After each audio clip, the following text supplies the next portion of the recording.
Walk while you have the light, before darkness overtakes you.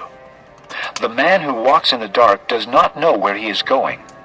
Put your trust in the light while you have it, so that you may become sons of light." When he had finished speaking, Jesus left and hid himself from them. Even after Jesus had done all these miraculous signs in their presence, they still would not believe in him. This was to fulfill the word of Isaiah the prophet.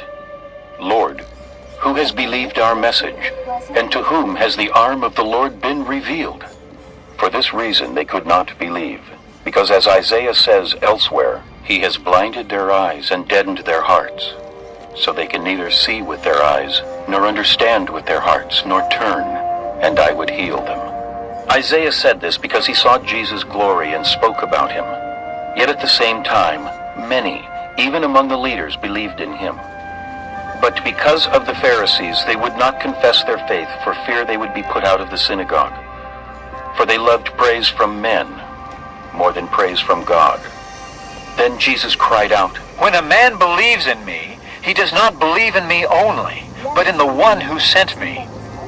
When he looks at me, he sees the one who sent me. I have come into the world as a light, so that no one who believes in me should stay in darkness. As for the person who hears my words but does not keep them, I do not judge him. For I did not come to judge the world, but to save it. There is a judge for the one who rejects me and does not accept my words. That very word which I spoke will condemn him at the last day. For I did not speak of my own accord, but the Father who sent me commanded me what to say and how to say it.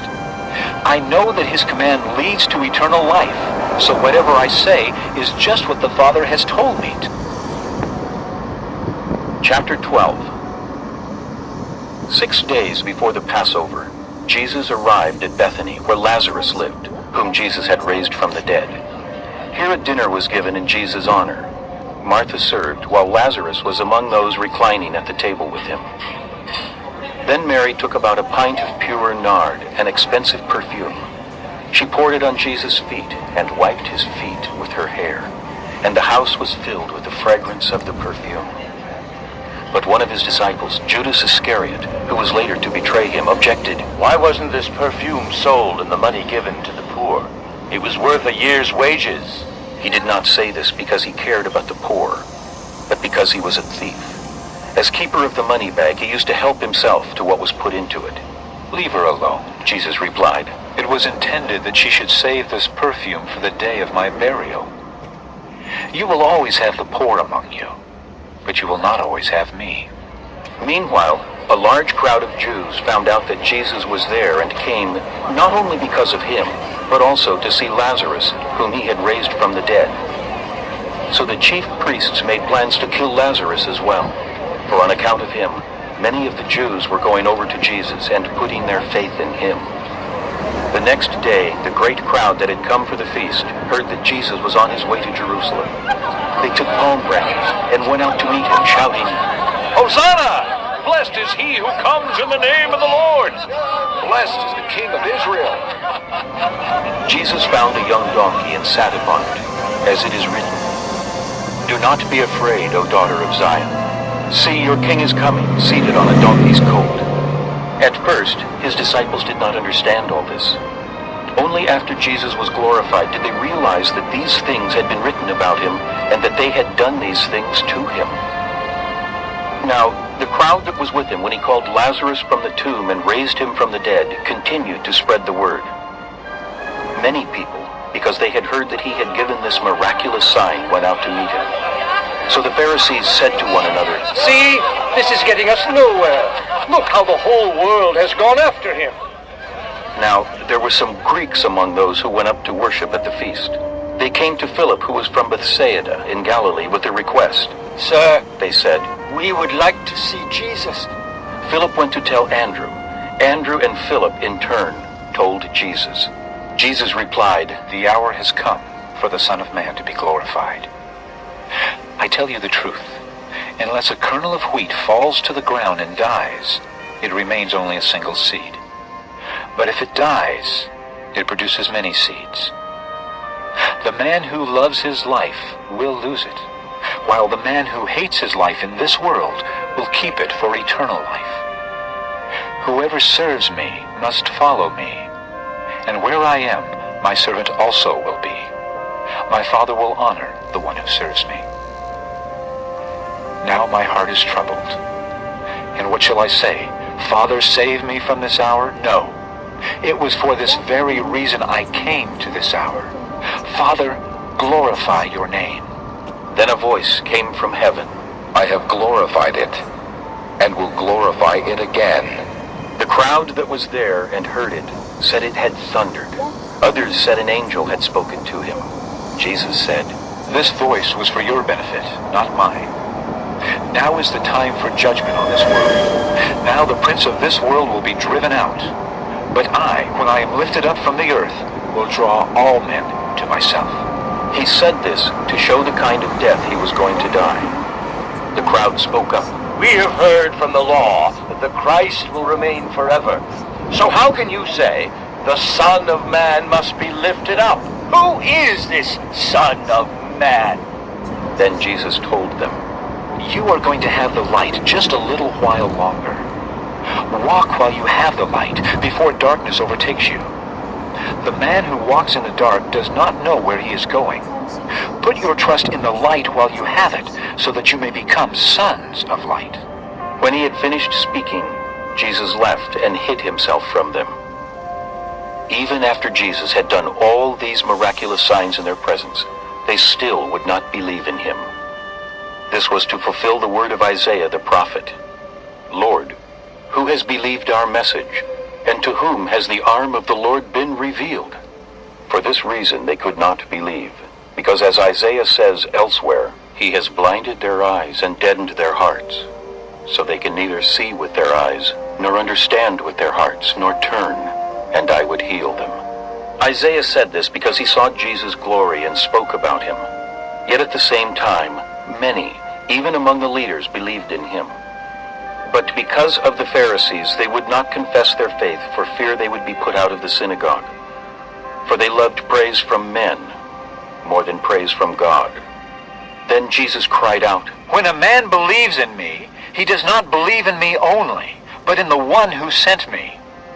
When he looks at me, he sees the one who sent me. I have come into the world as a light, so that no one who believes in me should stay in darkness. As for the person who hears my words but does not keep them, I do not judge him. For I did not come to judge the world, but to save it. There is a judge for the one who rejects me and does not accept my words. That very word which I spoke will condemn him at the last day. For I did not speak of my own accord, but the Father who sent me commanded me what to say and how to say it. I know that his command leads to eternal life, so whatever I say is just what the Father has told me. Chapter 12. 6 days before the Passover, Jesus arrived at Bethany, where Lazarus lived, whom Jesus had raised from the dead.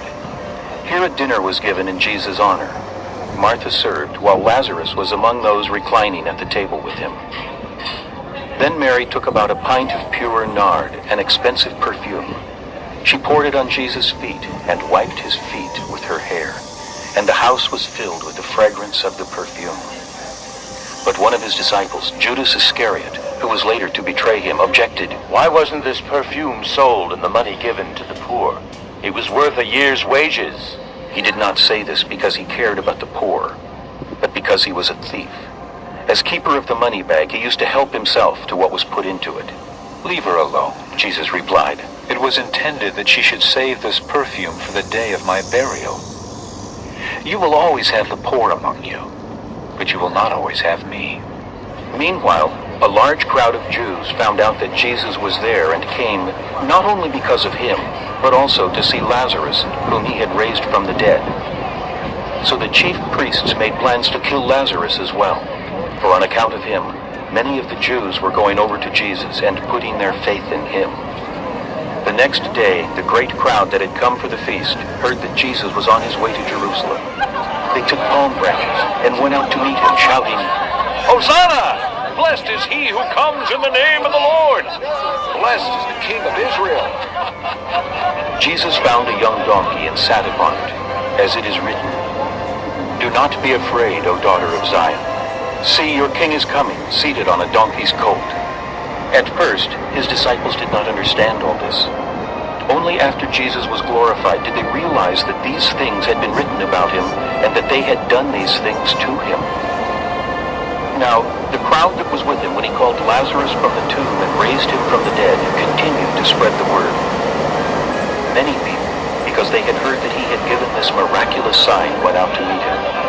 So the Pharisees said to one another, See, this is getting us nowhere. Look how the whole world has gone after him. Now, there were some Greeks among those who went up to worship at the feast. They came to Philip, who was from Bethsaida in Galilee, with a request. Sir, They said, we would like to see Jesus. Philip went to tell Andrew. Andrew and Philip, in turn, told Jesus. Jesus replied, The hour has come for the Son of Man to be glorified. I tell you the truth. Unless a kernel of wheat falls to the ground and dies, it remains only a single seed. But if it dies, it produces many seeds. The man who loves his life will lose it, while the man who hates his life in this world will keep it for eternal life. Whoever serves me must follow me, and where I am, my servant also will be. My Father will honor the one who serves me. Now my heart is troubled. And what shall I say? Father, save me from this hour? No. It was for this very reason I came to this hour. Father, glorify your name. Then a voice came from heaven. I have glorified it, and will glorify it again. The crowd that was there and heard it said it had thundered. Others said an angel had spoken to him. Jesus said, This voice was for your benefit, not mine. Now is the time for judgment on this world. Now the prince of this world will be driven out. But I, when I am lifted up from the earth, will draw all men to myself.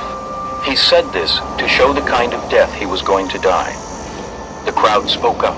We have